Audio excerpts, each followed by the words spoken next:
as igrejas estão sendo incendiadas, eles estão indo, vocês imaginem, esse povo veio para uma conferência do Espírito Santo, e eu pregando, e a gente chapando junto, e caindo, e levantando, e caindo de novo, e chapando, e profetizando. Eu disse, meu Deus, meu irmão, quando que a gente imaginou luteranos, menonitas, batistas, cheios do Espírito Santo, pregando sobre o Espírito Santo? Então Deus realmente está derramando, e é só o começo, diga, é só o começo. Porque esse fogo vai queimar nos 4 cantos da terra. Nossos filhos e nossas filhas vão profetizar. Vai haver um avivamento dentro da nossa família. O coração dos pais se converterão aos filhos e dos filhos aos pais. Deus está resgatando a família, diga família. E essa unção vai ser a unção de Elias. Deus disse, eu vou levantar novamente o profeta Elias. A unção da igreja do arrebatamento, a unção da última hora, a unção que precede o grande e temível dia do Senhor, vai ser a unção que estava sobre a vida do profeta Elias. Diga, eu creio. E essa unção Deus reservou para nós. O profeta Eliseu não profetizou essa unção na vida de nenhum discípulo, não porque ele não tinha discípulo, não porque ele tinha barreira, mas porque essa unção está reservada desde os séculos passados para se manifestar na última hora. A igreja vai se mover debaixo da unção que estava sobre a vida de Elias. Irmãos, os profetas que comem na mesa de Jezabel e de Acabe, esses profetas serão confrontados. Aqueles que estão se dobrando e comendo das oferendas de Baal, aqueles que se venderam a Acera, esses vão ser confrontados com a verdadeira unção. Porque muitos líderes se venderam, muitas denominações se venderam, muitos líderes se corromperam e sentaram na mesa de Jezabel. Mas Deus está levantando uma geração que não negocia a presença de Deus. Não negocia. E aí nós olhamos para a vida de Eliseu, porque se Eliseu recebeu a unção de Elias, se Eliseu foi aprovado e ele recebeu, nós precisamos olhar para Eliseu. Nós precisamos trilhar esse caminho da unção dobrada. Diga comigo, a unção dobrada, ela tem um caminho. Eu preguei ontem e repito, você não tem o que Deus dá, você tem o que você conquista. Meu irmão, escuta, a vida de intimidade com Deus, ela é uma conquista. A salvação é de graça, mas a intimidade é uma conquista. Quem é marido e quem é esposa sabe do que eu estou dizendo. Por que a intimidade de um casal acaba? Porque falta investimento. Você tem que investir tempo. Você tem que investir diálogo. Não adianta você querer ter uma vida de intimidade se você não investe naquilo. Você só vai ter uma esposa quando você investir na tua esposa. Você só vai ter um marido de verdade se você investir no teu marido. E aqui no Paraguai é um ótimo lugar para investir. Né? Estou dando uma ajuda para as irmãs agora. Então, meus irmãos, o secreto com Deus, a vida de intimidade com Deus, ela tem um preço. A salvação é de graça, mas o caminho da intimidade tem um preço. Esse ano Deus me disse assim, eu quero que você dê o dízimo de todos os meses. Eu quero que você dê o dízimo de todos os meses com os seus pastores. Todos os meses nós temos feito 3 dias de jejum com todos os pastores da nossa equipe. Nós nos fechamos no sítio e nós fazemos 3 dias de jejum, buscando a Deus com os pastores. Muitos pastores têm vindo e a gente passa 3 dias. A gente começa o mês, separa 3 dias e a gente vai buscar a revelação, o discernimento, buscando em Deus uma vida de maior intimidade, de maior secreto. Porque se Deus não der, a gente não tem o que dar. Porque a gente só dá o que recebeu do Senhor. Ninguém consegue dar o que não tem. Você só dá o que você recebe. E a gente olhou para a vida de Eliseu. Era o último dia. E Elias disse para Eliseu, fique em Gilgal. Eliseu disse, não fico. Eu não vou ficar no círculo. Onde o Senhor for, eu vou. Eu não estou entendendo nada. eu vou passar pela prova da humilhação. Eu não estou entendendo o que está acontecendo, mas eu vou até o fim. Fica em Betel, Eliseu. Não fica em Betel. Em Betel, Eliseu tem que enfrentar a zombaria, ele tem que enfrentar a humilhação, ele tem que enfrentar o desprezo, ele tem que enfrentar a resistência da religiosidade, porque esses profetas não querem. Fica em Betel, não fico. E nós paramos aqui ontem. Aí Elias olha para Eliseu e diz assim, eu vou para Jericó. Eliseu disse, eu vou com você, diga Jericó. E nós vamos partir hoje de Jericó.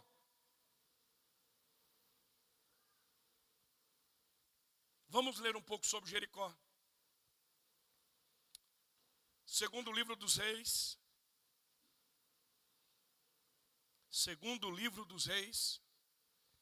Capítulo 2. 23 e 24. Para os ministros aí que estão se formando, eu vou dar uma dica de teologia para você.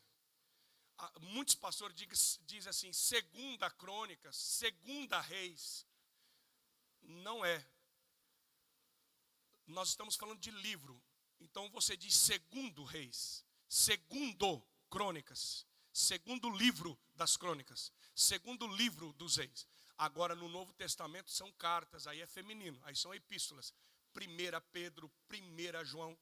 Estou dando uma dica para você que está começando a pregar aí, para você perder esse jargão aí que não tem nada de grave, mas é feio, né? Primeira, não é 1 Reis, nem 1 Crônicas, é primeiro livro. Então, você fala primeiro livro, você não erra nunca. Então, primeiro livro dos Reis, capítulo 2, versículo 23 e 24, diz assim. De Jericó, Eliseu foi para Betel. No caminho, alguns meninos que vinham... Não, desculpa, irmãos. Desculpa. Segundo Reis 2, 19 a 22. Desculpa. Segundo Reis 2, 19 a 22 diz. Alguns homens da cidade foram dizer a Eliseu. Como podes ver, esta cidade é bem localizada, mas a água não é boa e a terra é improdutiva. E disse ele, põe um sal numa tigela nova, tragam-na para mim. Quando a levaram, ele foi à nascente, ele foi à fonte, jogou o sal ali e disse, assim diz o Senhor, purifiquei esta água, não causará mais mortes, nem deixará a terra improdutiva.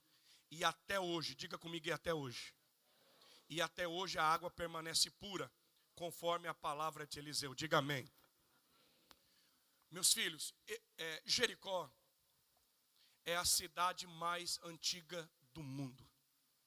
Jericó tem mais de 10 mil anos de existência comprovada. Eu estive algum tempo atrás pregando na Índia, e quando você sai de Nova Delhi e vai para Varanasi, lá onde tem o rio Ganges, bem próximo tem uma cidade que eles dizem que também tem 10 mil anos, mas não é comprovado. Mas Jericó comprovadamente tem mais de 10 mil anos. Jericó era chamada a cidade das palmeiras, a cidade dos adoradores da lua.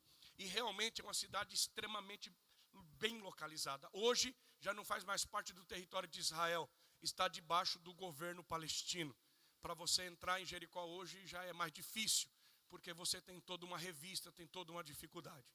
Mas, nessa época e ainda hoje, Jericó é uma cidade estratégica. E é interessante que nós precisamos aprender algumas coisas aqui. Porque a palavra Jericó significa fragrância. Fragrância mesmo, cheiro. Agora, como que uma cidade que se chama fragrância tem uma fonte de morte? Se uma mulher grávida bebesse das águas de Jericó, ela abortava. Se um animal bebesse da água de Jericó, ele intoxicava. Se pegasse a água da fonte de Jericó e irrigasse a lavoura morria, porque havia morte na água, a água era contaminada. Mas tem uma casa de profetas aqui. E quando o Eliseu já recebeu a porção dobrada, ele passou o Jordão, a primeira coisa que esses profetas fazem é assim: meu Senhor, a nossa cidade é boa, ela é bem localizada, é bonita. Ela tem aparência, mas ela não tem essência. Tem uma fonte de morte. Faz alguma coisa. E aí Eliseu chega lá, e Eliseu não foge à luta, ele não se exime daquela responsabilidade. Ele diz assim: me traz uma tigela nova, uma bacia nova, e me traz sal. Vamos parar aqui, primeiro. Vamos parar e fazer uma pergunta que nós precisamos responder. Se havia uma casa de profetas, uma igreja profética na cidade de Jericó, por que aquela fonte de morte continuava lá? Mas vamos fazer uma segunda pergunta, que é mais difícil de responder. Por que Elias não tinha resolvido aquele problema? Porque, irmãos, vamos pensar aqui. Você tem uma pessoa com câncer na tua casa. Quando chega um profeta, chega um pastor, qual é a primeira coisa que você pede? Ô pastor, pode orar pela minha mãe? Ô profeta, o senhor pode orar pelo meu filho? É a primeira coisa que você pede. Agora, qual foi a primeira coisa que eles pediram para Eliseu, quando Eliseu passa no Jordão? A primeira coisa que eles pedem: profeta, resolve esse problema para nós. Tem uma fonte de morte aqui. Vocês acham que eles nunca tinham pedido para Elias isso? O Elias comandava o seminário de Jericó. O Elias tinha passado por Jericó. O Elias tinha acabado de passar com Eliseu por Jericó. Vocês acham que ele nunca tinha pedido para Elias? E por que o profeta Elias não resolveu aquilo? Então eu tenho uma resposta para você, que é muito simples. Porque existem fontes de morte que só a porção dobrada é capaz de quebrar. Isso é muito claro no texto. Por que Eliseu confronta aquele espírito? Porque aquilo era um espírito, aquilo era coisa espiritual. Por que Eliseu confronta aquele espírito de morte? Confronta aquele veneno de destruição. E Eliseu consegue liberar aquela fonte de água. Eliseu consegue, na porção dobrada do Espírito Santo, ele rompe a fonte de morte. Pastor, o que eu estou querendo te ensinar é que existem fontes de morte na tua cidade, na tua vida, na tua casa, que se você não receber de Deus uma porção dobrada, você não vai conseguir enfrentar.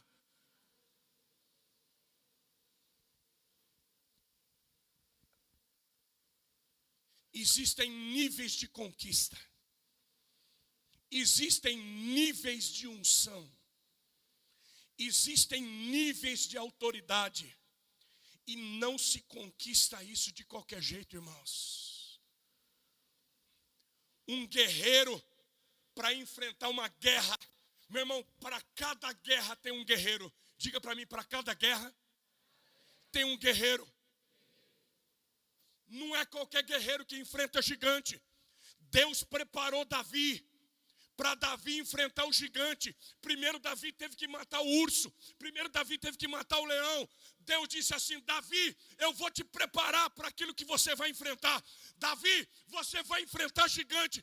Tem muito pastor que quer enfrentar gigante, mas não está conseguindo vencer o leão e o urso.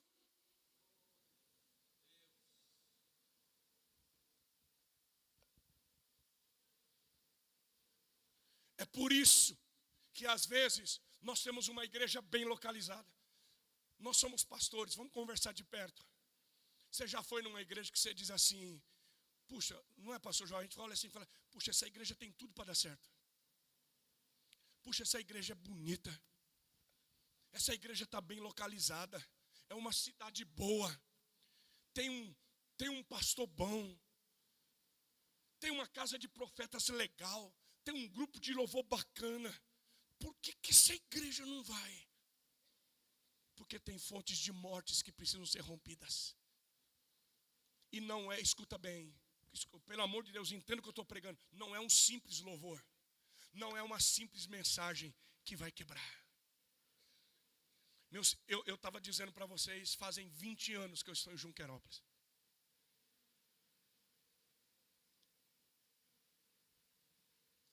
Eu comecei a pastorear solteiro. Eu era um menino ainda.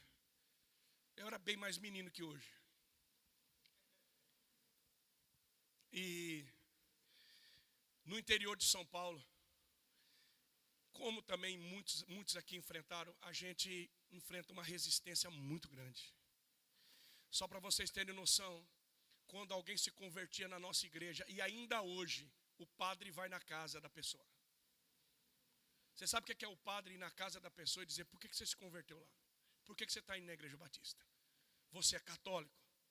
Empresários, comerciantes se convertiam e eles pediam assim, pastor, não conta para ninguém porque eu não posso perder cliente. Porque quando alguém sabia que um comerciante era crente, as pessoas não iam mais comprar naquele comércio. Eu estou falando de resistência, irmãos. Das pessoas olharem e dizer assim, isso aqui a minha região era chamada Corredor da Fome. A segunda região mais pobre do estado de São Paulo. O pastor Joel teve lá em Presidente Prudente, aquela região minha, chama-se Alta Paulista, era chamado Corredor da Fome. Era cemitério de pastor. Mas não era apenas a idolatria que era forte. A feitiçaria era uma coisa absurda. E a mãe, a feiticeira que treinava e que levantou pai de santo e mãe de santo naquela região, era da nossa cidade. Uma mulher poderosa, ela mandou muitos recados de morte para mim. Irmãos, às vezes eu chegava de manhã cedo na igreja, a zeladora chegava e dizia assim, pastor, deixaram mais uma bacia. E a macumba, despacho na porta da igreja. Quantas e quantas vezes ela me telefonar, pastor, tem outra aqui. E eu dizia, minha filha, vê se tem alguma coisa aproveitável. Se não tem, vamos jogar fora. Porque vai que tem alguma galinha viva ainda, nós cozinha ela. A gente fazia trabalho na praça. A gente estava com o palco montado na praça. Ela mandava os filhos de santo dela ficar do lado do palco e arriando despacho. Meu irmão, eu estou falando de resistência. De recados de morte. A sua família vai morrer. De demônios se materializar dentro da minha casa para matar minha filha, para destruir minha vida. De confronto, de chegar no momento de eu dizer assim, meu Deus, mas a gente vai resistindo, a gente vai aprendendo, a gente vai apanhando. Quando Paulo diz assim, eu enfrentei as bestas feras na cidade de Éfeso. Muitos pastores sabem do que eu estou dizendo. O que é enfrentar o capeta de olho no olho assim, de partir para cima. Mas o ano passado, eu nunca tinha me encontrado com essa mulher. 52 anos, mãe de santo. Uma negra, 82 anos. Eu estava pregando no Espírito Santo e a minha esposa me ligou. E ela disse, olha, veio uma senhora aqui. E ela disse que a mãe dela quer falar com você. A filha, que também é mãe de santo, mas filha também biológica, dessa macumbeira, foi lá e disse que a mãe dela queria falar comigo. Eu voltei do Espírito Santo e peguei meu cunhado e eu fui lá. Eu não sei se você já entrou no inferno, mas eu penso que é mais ou menos assim. O terreiro dela, o centro dela é do lado da casa. E quando eu cheguei no portão, o sexto marido, ela já enterrou 5. Eu não sei como é que esse sexto tem coragem de casar com a mulher dela. Mas o cara já veio me receber embriagado. No portão, 2 velas acesas, sangue de um lado do outro. O cachorro endemoniou. Aquele cheiro de sangue podre, de despacho, vela. Quando eu entrei, tinha as filhas de santo e filhos de santo, homossexuais, fumando. Havia uma nuvem de fumaça dentro de casa. E ela deitada assim, meio que deitada no sofá. Eu nunca tinha conversado com ela, visto ela. Eu entrei. E ela disse, então o senhor é o pastor Jeto? Eu falei, sou. Eu falei, desculpa, eu não conhecia a senhora. Ela disse, o senhor não me conhecia, mas eu conheci o senhor. Eu conheço o senhor há muito tempo.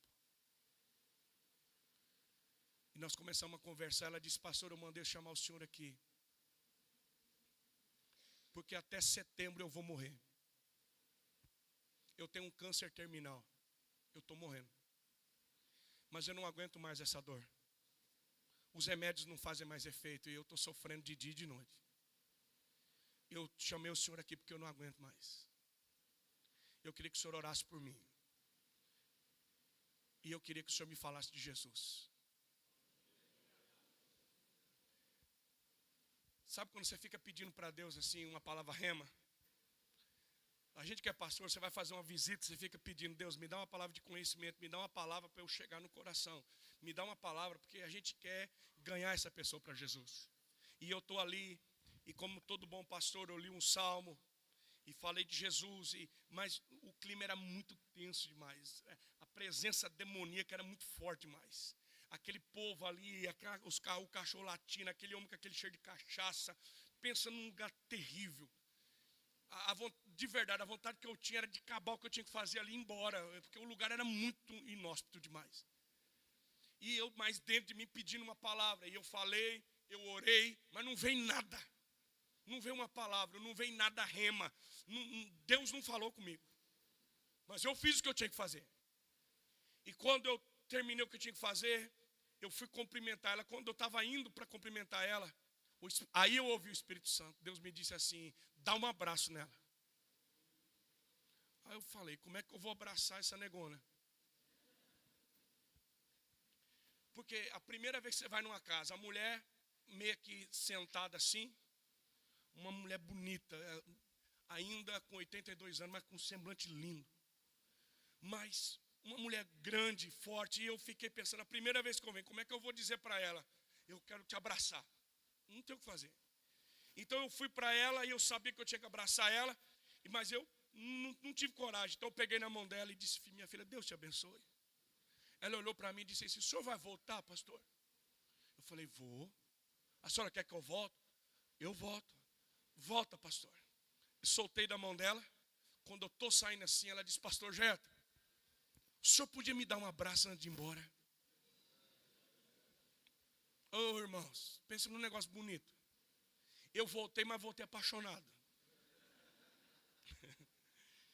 Eu juntei ela, mas pensa, eu trouxe ela, mas trouxe com força, assim.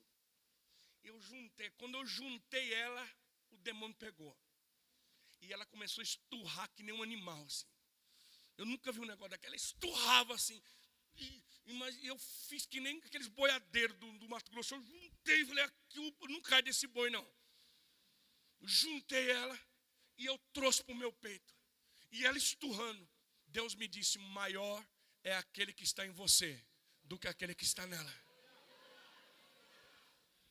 Meu irmão, a unção de Deus veio tão poderosa. Dava para ouvir os estralos. Deus quebrando as correntes. Deus rompeu os grilhões. Eu soltei ela, ela estava desfalecida. E eu fui embora. Voltei na outra semana, voltei na outra semana, voltei na outra semana. Ela disse, pastor, nunca mais eu tive uma dor. Nunca mais eu precisei tomar remédio. Na quarta vez que eu voltei com a minha esposa, ela disse assim, pastor, eu vou morrer. Eu sei que eu vou morrer. Eu falei com Deus, e Deus já falou comigo, que eu não vou levantar. Mas tem uma coisa, pastor, eu quero dizer que eu entreguei minha vida a Jesus. Eu quero que o senhor me batize antes de eu morrer. E eu quero fazer o último pedido. Vamos lá no meu terreiro, pastor, porque eu já mandei limpar tudo. Mandei meus filhos e minhas filhas tirar todos aqueles ídolos.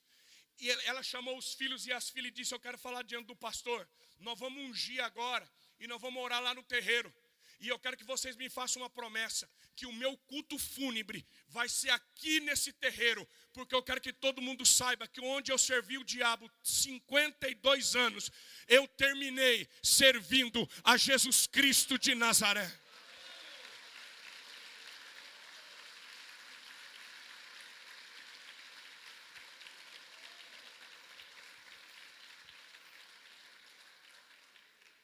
Você tem noção do culto que nós fizemos lá? Aqui, meu irmão, até hoje nós estamos colhendo pais e mães de santo que tem se convertido, que tem entregado a família biológica dela, todo mundo entregou a vida a Jesus. Agora, pastor, por que o senhor está dizendo isso? Porque existem fontes de morte, irmãos, que nós não vamos conseguir romper lendo livro, lendo apostila e fazendo treinamento. Eu não tenho nada contra estudar, eu amo estudo, eu tenho me preparado e vou me preparar mais. Mas a gente olha aqui para Eliseu, pastor Joel, olha para Eliseu, o profeta Eliseu olha para aqueles homens e diz assim, me traz uma bacia nova, me traz uma tigela nova e me traz sal. Ué, por quê, pastor? Por que tem que ser uma tigela e sal? Porque Deus está mandando, ué. Mas a igreja, o Brasil para Cristo não usa sal. Se Deus mandar, usa. Mas pastor Batista não unge com óleo. Se Deus mandar, nós dá banho de óleo. O que eu estou querendo dizer para você, que as fontes de morte da tua cidade, da tua família, não vão ser resolvidos com receitas humanas. Você precisa ouvir o céu.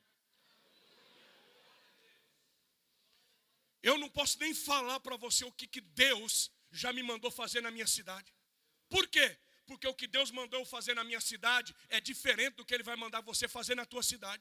Porque tem gente que quer construir com tijolo. O pastor Célio fez, eu também vou fazer. Tem coisa que eu preciso copiar, mas tem coisa que eu preciso ouvir Deus.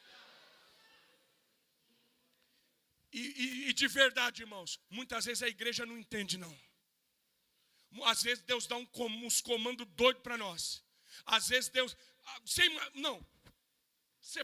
imagina, irmãos, numa igreja batista, o pastor Jetro chega com, gente, me traz uma tigela e me traz sal grosso. Não, você tem noção, o pastor Batista com uma tigela de sal na frente. Agora sabe qual é o nosso problema? É que a gente ouve mais a terra do que o céu. Nós estamos mais preocupados com o que as pessoas vão postar no Facebook do que com aquilo que Deus manda a gente fazer. Olha aqui para mim, você está pregando para um pastor que não tem reputação nenhuma. Eu não estou preocupado com a minha reputação, eu estou preocupado em obedecer o que Deus mandar. Deus disse para Isaías que ele tinha que andar pelado, ele andou pelado. Deus disse para Osés que ele era para ele casar com uma prostituta, ele casou com uma prostituta. Você tem noção, se alguém postasse uma foto do profeta Isaías pelado no Instagram? E não adianta você me olhar com essa cara não, porque Deus faz o que quer, do jeito que quer e com quem quer. Então nós precisamos quebrar esses paradigmas religiosos. Nós precisamos ouvir o céu, porque tem fonte de morte que Deus vai te dar receitas, que Deus vai te levar em lugares, que Deus vai te dar estratégias, que tem coisas que não dá nem para você compartilhar com muita gente, que você vai ter que chamar só uma liderança, só alguns intercessores, e você vai dizer, olha, nós vamos lá na fonte de morte, nós vamos pegar o capeta pelo chifre. Agora se prepara, pastor, porque todo ataque tem um contra-ataque. Enquanto você não mexer com o inferno não mexe com você. Sabe qual é a coisa mais feliz que pode acontecer na vida de uma igreja? É quando o inferno inteiro se levanta contra ela. Eu fico feliz quando eu vou numa igreja e o pastor diz assim, ai pastor, mas está uma luta aqui. Ah pastor, mas está uma perseguição aqui. Eu olho e digo assim, engraçado, Jesus viveu isso todo dia. Todo dia Jesus era perseguido. Todo dia o diabo queria matar ele. Todo dia tinha uma armadilha. Todo dia tinha alguém querendo pegar Jesus. Pastor, se não tem ninguém querendo pegar você na tua cidade, é porque tem alguma coisa errada. Se você não está incomodando o inferno, tem alguma coisa errada. Porque onde o apóstolo Paulo chegava, a cidade se movia, os religiosos ficavam inflamados. Meu irmão, quando uma igreja vive um avivamento, ela vai enfrentar resistência.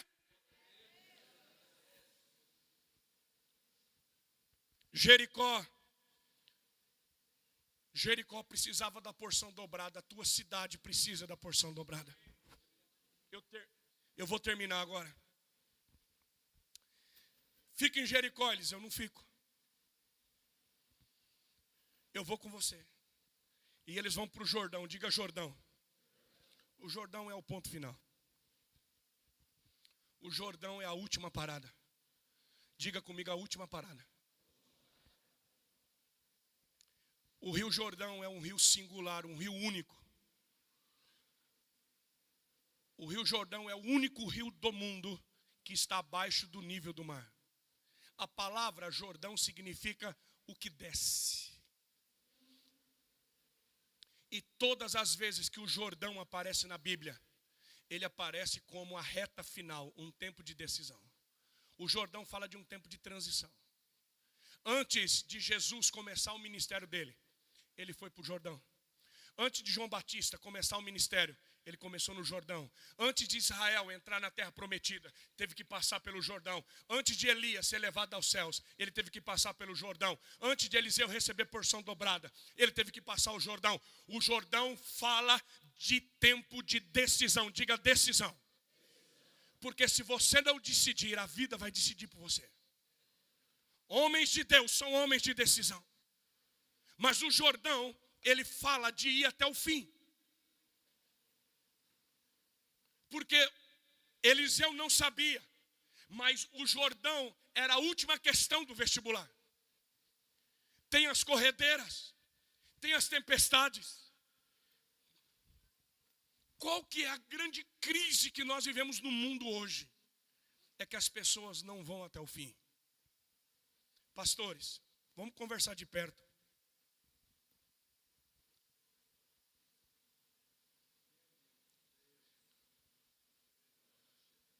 Os nossos líderes não vão mais até o fim.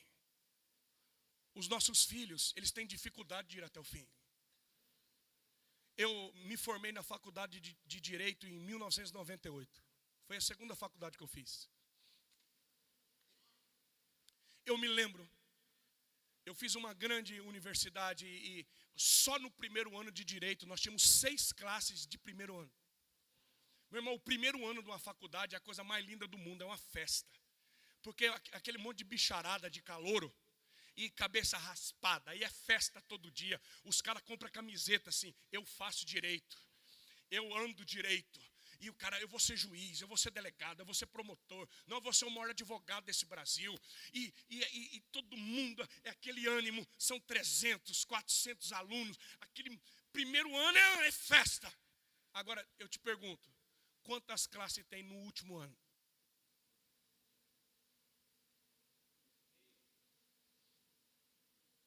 Quantos conseguem terminar a faculdade? Sabe qual é a média no Brasil? Entre 20% e 25%.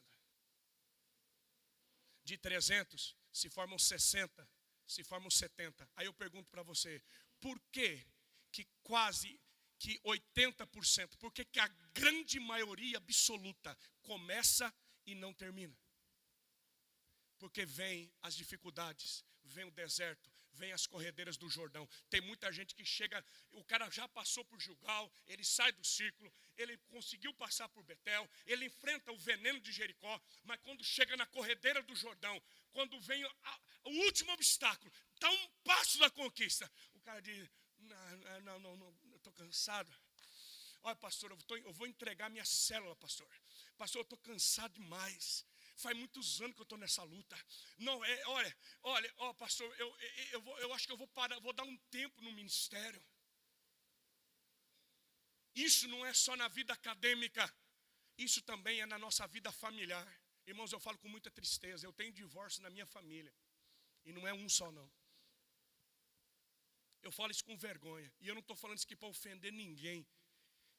Se tem um pastor que prega que Deus é um Deus de segunda chance, de recomeço, sou eu. Mas, infelizmente, os nossos jovens, o divórcio se tornou uma opção. Eu me lembro que uma vez, eu estava em crise no meu casamento, porque pastor também tem crise. Você não sabe quantas vezes eu pensei em ir embora. Mas muitas vezes eu pensei em largar tudo e deixar tudo. Quantas vezes eu olhei para minha mulher e disse, Deus, o que o Senhor fez comigo? Deus, o que é isso? Verdade, mesmo, quantas vezes eu ajoelhei com a minha esposa e um olhou para o outro e disse assim, é só Deus. Mas um dia eu encachorrei e eu disse assim, eu vou largar mesmo. Tomei coragem. Falei, eu não vou passar o Jordão não, eu não vou até o fim com essa mulher não. E eu chamei ela e a gente sentou para conversar. E sabe aquele machão assim? Eu olhei para ela e disse assim, é o seguinte, se não dá mais, cada um vai viver sua vida. Meu irmão, eu louvo a Deus pela mulher que eu tenho. Pensa numa italiana ruim. brava. Pensa, não é brava. Porque tem mulher, meu irmão, que de vez em quando ela tem que colocar o homem no lugar dele. De vez em quando a mulher tem que chamar o cara na chincha e dizer, presta atenção aí, ô companheiro. A minha mulher olhou para mim e disse assim, o que você está falando para mim? Você está falando para mim que você está querendo ir embora? Porque eu nunca tinha falado. Eu já tinha pensado. Você está falando para mim que quer ir embora? Você está falando para mim que quer deixar essa casa? Você está dizendo que quer quebrar a aliança? Ela olhou para mim e disse assim, mas você está muito enganado. Sabe por quê? Porque você casou comigo e eu casei com você e não tem segunda alternativa. A tua alternativa é morrer do meu lado. Não tem outra alternativa. Você vai ter que me aguentar até morrer.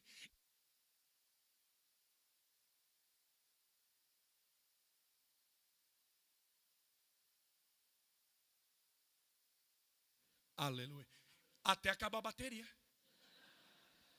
E você vai ter que me aguentar e eu vou ter que aguentar você.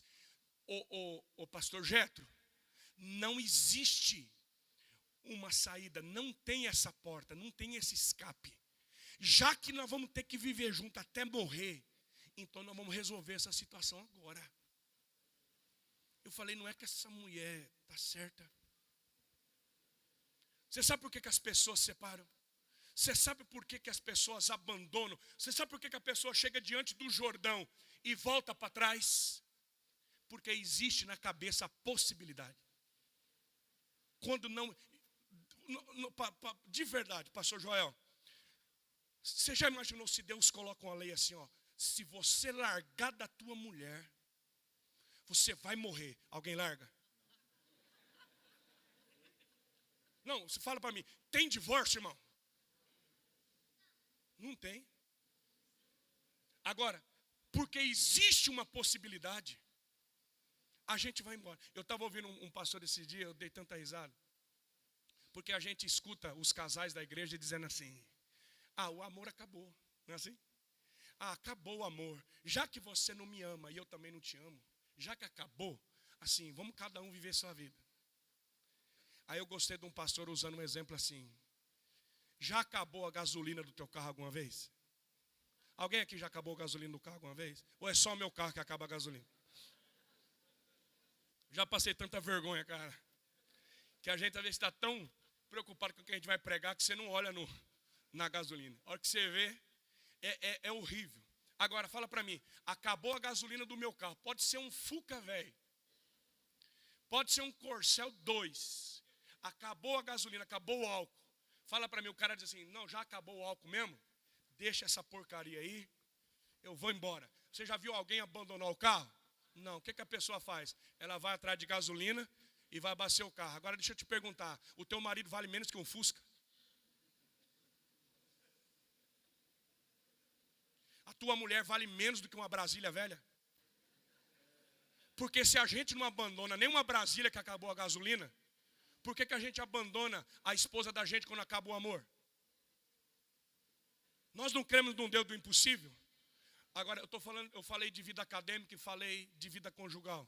Agora, tudo isso deságua mais uma vez dentro da igreja. Porque nós estamos vivendo uma geração em que as pessoas estão abandonando as coisas. Em que quando vem a dificuldade, quando vem a crise, as pessoas param. Essa semana, há 2 semanas atrás, um pastor chegou para mim e disse assim, para mim chega, comprei um açougue, comprei uma casa de carne, eu quero mexer com vaca morta, mas com crente eu não mexo nunca mais.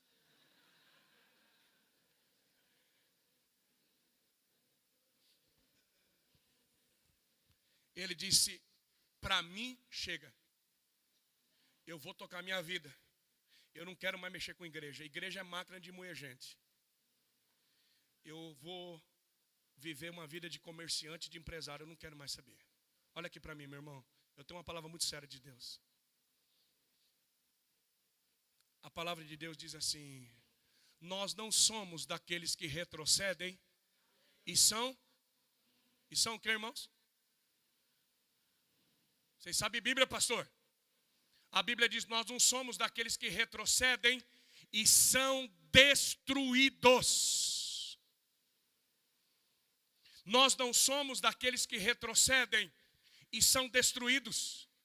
A minha alma não tem prazer naqueles que retrocedem. A carta de Jesus em Apocalipse é: ao que vencer, ao que vencer, ao que vencer, ao que vencer, aquele que for fiel até a morte. Meu irmão, não pode haver uma segunda alternativa para nós. Os nossos pais, os nossos apóstolos, eles foram de frente com a morte, com a cruz, com o martírio. Eles perderam família, perderam casas, eles escreveram a história com sangue, mas eles não retrocederam nenhum passo.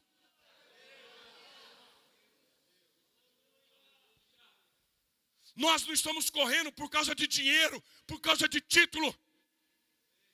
A unção de Deus não vai ser derramada sobre uma geração que está titubeando entre dois caminhos. Você tem que tomar uma decisão.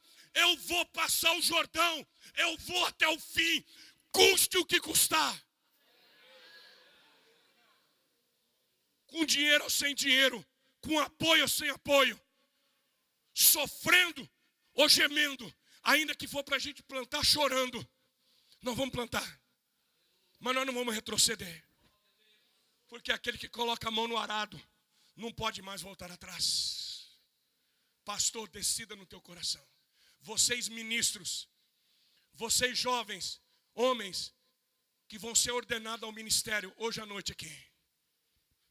Pastor, os nossos jovens, os nossos ministros, eles têm que entender e jurar diante de Deus: nem a morte me faz retroceder.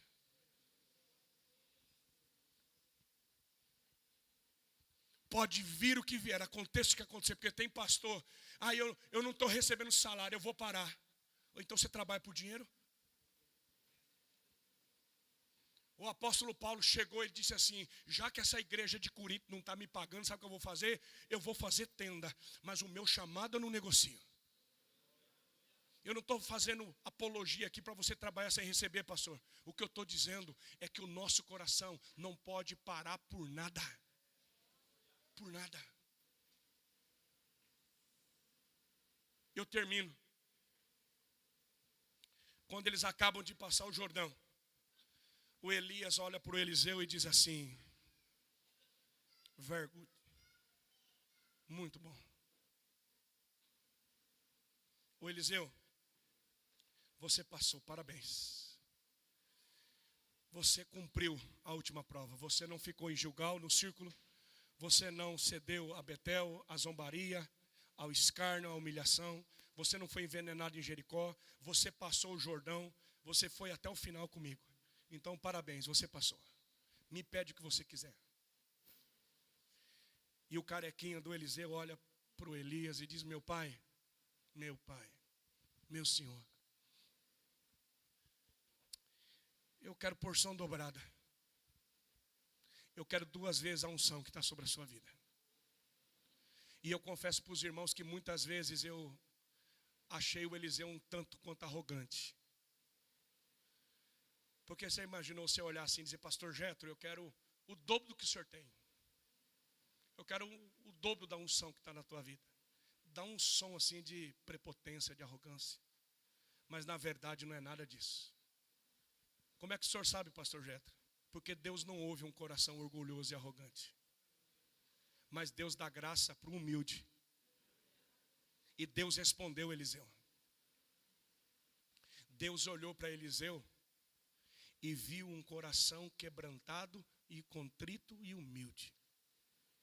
Eu fico pensando, irmãos, que na verdade é o sentimento contrário. É uma humildade que a gente não consegue medir. Porque é mais ou menos assim. O Eliseu olha para o Elias e diz assim: meu senhor, olha para mim. Eu não fiz seminário. Eu não tenho diploma de teologia. Os profetas não gostam de mim, eles não me respeitam. Deus me chamou para ser profeta em Israel. E eu não tenho condições. Olha para mim. só a unção que o Senhor tem eu não consigo. Eu preciso de pelo menos 2 vezes o que o Senhor tem. Porque se eu não receber o dobro do que o Senhor tem, eu não vou conseguir.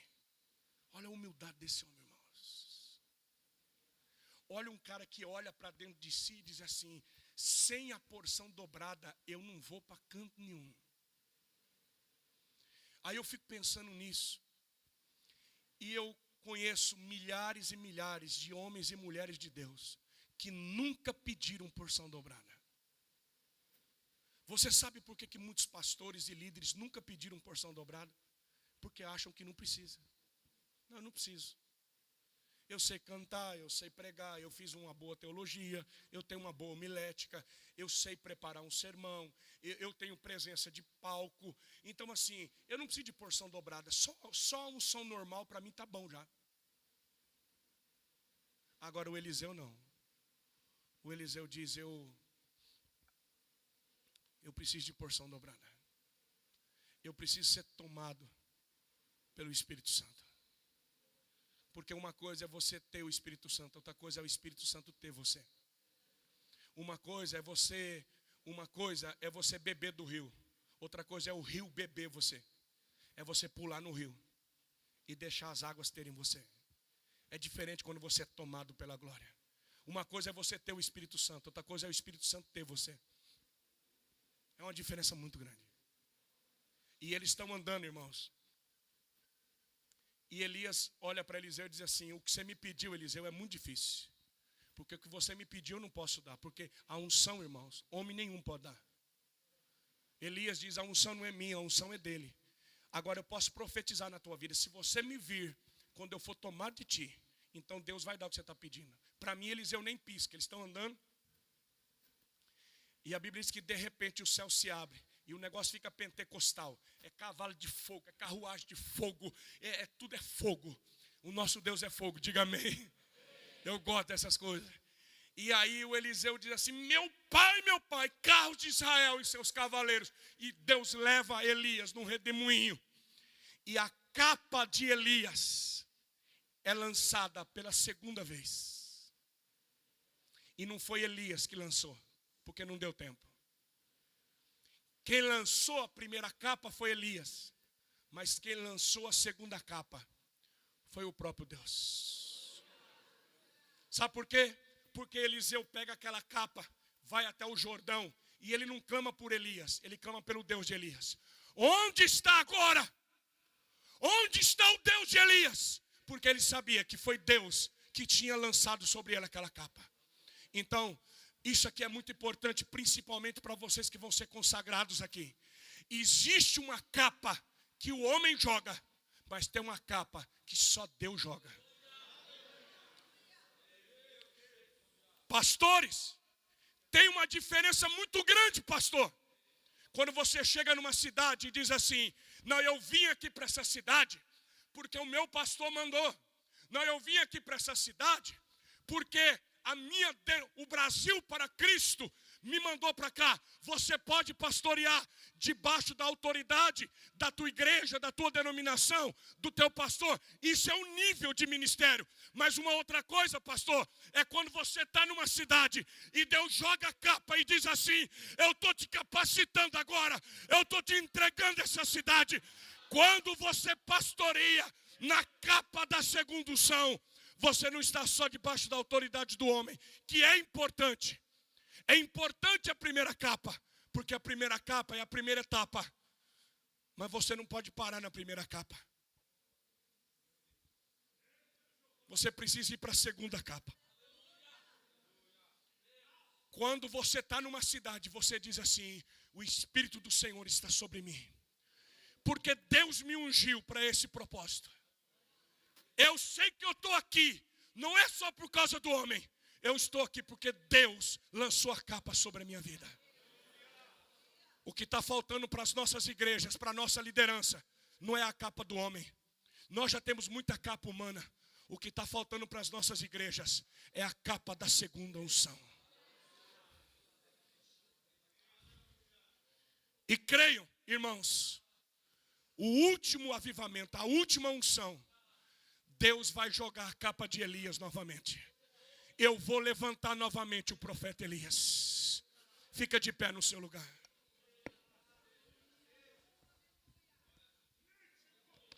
Necoraço camamá.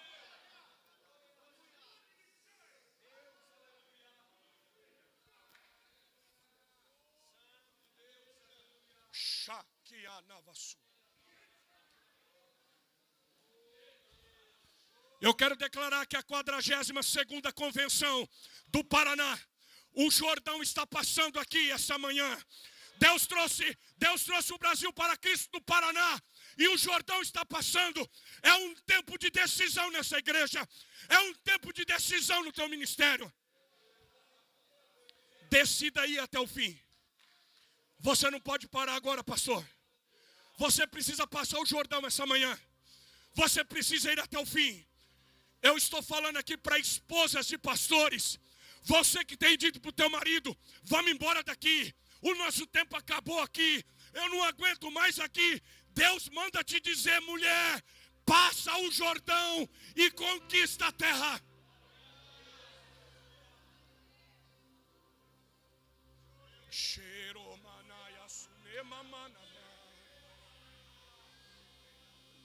Levante a sua voz a Ele. Meu filho, vem aqui, meu filho. Esse é o Dan, eu conheci ontem. Ontem eu cheguei aqui e vocês estavam adorando. Você estava com outra camiseta. E Deus me disse assim, tem uma fúria nele. Tem uma fúria no coração dele. Você é um homem furioso. Como a fúria de Deus tomou a vida de Saul. A Bíblia diz que Saul ficou furioso. O Espírito veio sobre ele. Tem uma fúria dentro de você. É uma fúria santa. Você é um cara inconformado. Você é furioso. Às vezes você diz assim, oh Deus, eu queria mudar tudo. Às vezes você tem vontade de pular para cima do povo. Você diz assim, eu vou pular em cima deles. Tem uma fúria de leão dentro de você. É uma fúria santa. A tua vontade é partir para cima. Deus te deu uma unção de gadita. É uma fúria santa. Então me escuta. Essa fúria vem do coração de Deus. O inimigo tem invadido os arraiais da adoração. Você tem ficado furioso com a adoração no Brasil. Você tem ficado furioso com muitas ministrações. Às vezes você reúne o teu pessoal e diz assim, gente, não pode ser assim. Essa fúria vem do coração de Deus. Deus te levanta como uma autoridade de adoração no Brasil. Essa fúria vai aumentar. Essa unção furiosa vai aumentar. Deus vai te levar em lugares. Você não vai cantar. Você vai partir para cima.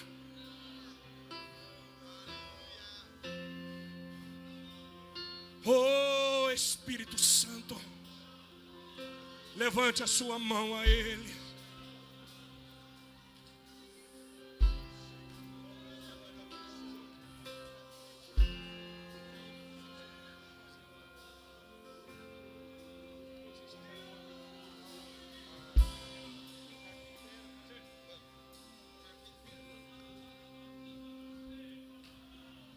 Ele está batendo na porta essa manhã. Existe um som que ecoa do céu e que chega à terra.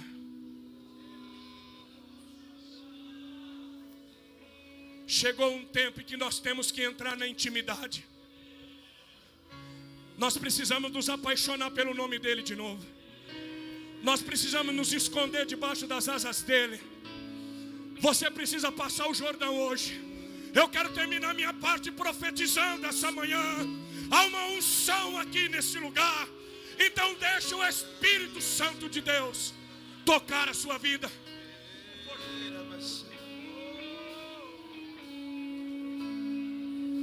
Esconda-me em ti, esconda-me em ti, nas asas do seu amor.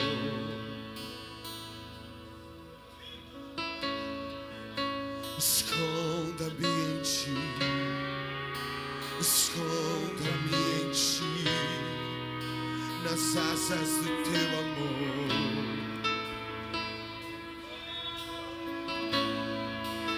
Esconda-me em ti, esconda-me em ti, nas asas do seu amor.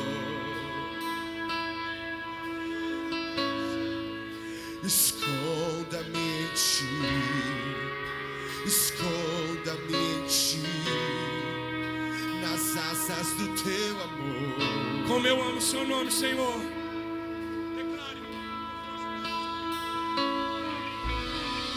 Como eu amo seu nome, tens o nome mais lindo que eu conheço. Como eu amo seu nome, como eu amo seu nome, tens o nome mais lindo que eu conheço. Como eu amo seu nome,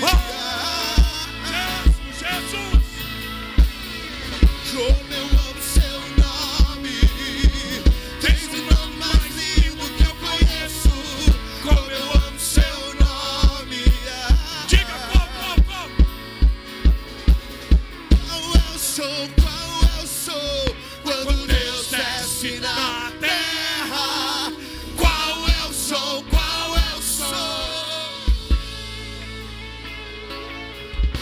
e qual eu sou, quando Deus desce na terra. Qual eu sou,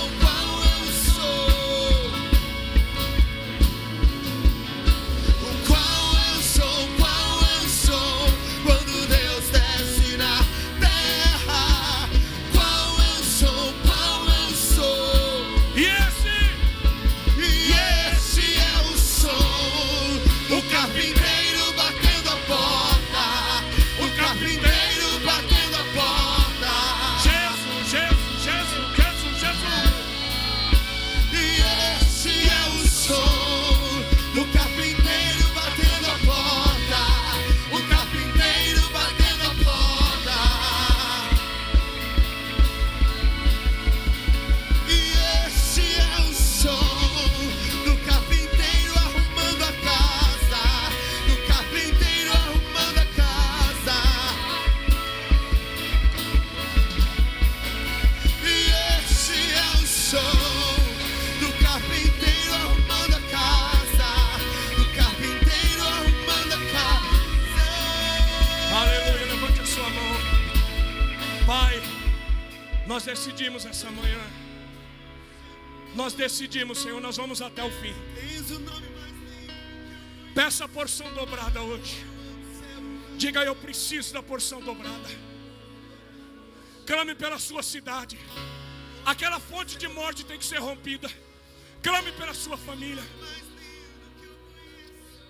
Como eu amo seu nome.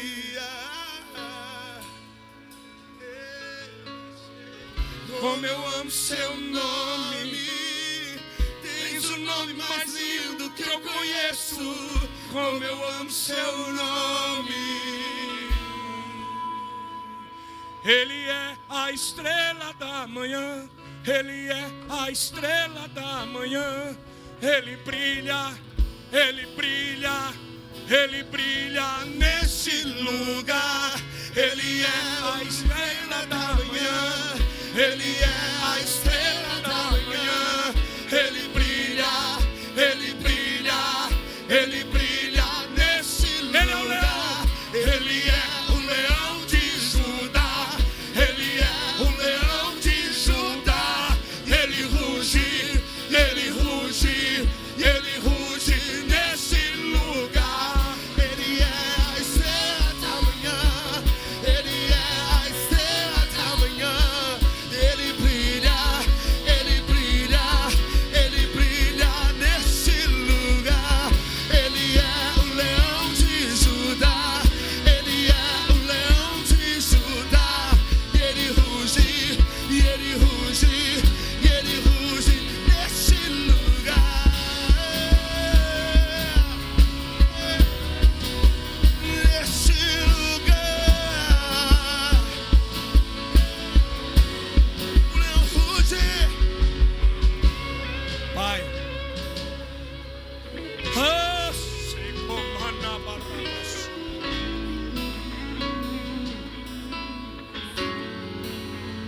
Que 2019 seja um novo ano na sua igreja. Que você passe o Jordão. Que você tome posse de todas as promessas que Deus já fez na sua vida. Eu profetizo em nome de Jesus. Ninguém aqui vai ficar na metade do caminho. Ninguém vai ficar para trás. Você vai passar o Jordão. Uma nova unção está chegando na sua vida. Uma nova unção sobre a sua igreja, sobre o seu ministério. Em nome de Jesus. Diga aí, eu recebo. Dê um forte aplauso ao Cordeiro. Pode mudar. És o leão da tribo de Judá, e as trevas se vão, cadeias se vão, e adore um pouco mais o Senhor. Por causa da tua luz, adore o Senhor. Trevas se vão, deixe as águas entrar na sua vida. Por causa da tua luz,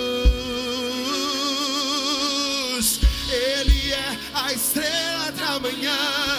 Ele é a estrela da manhã. Ele brilha, Ele brilha, Ele brilha neste lugar. Ele é o leão de Judá. Ele é o leão de Judá. Ele ruge, Ele ruge, Ele ruge neste lugar. Ele é a estrela da manhã. Ele é a estrela da manhã. Ele brilha, Ele brilha, Ele brilha neste lugar. Ele é o leão de Judá.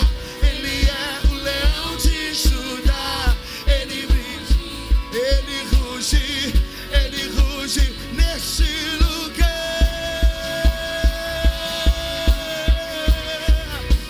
Neste lugar.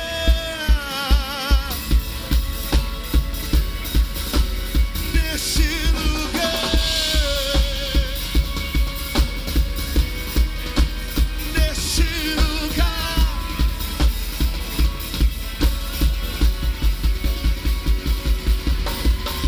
Ele é a estrela da manhã.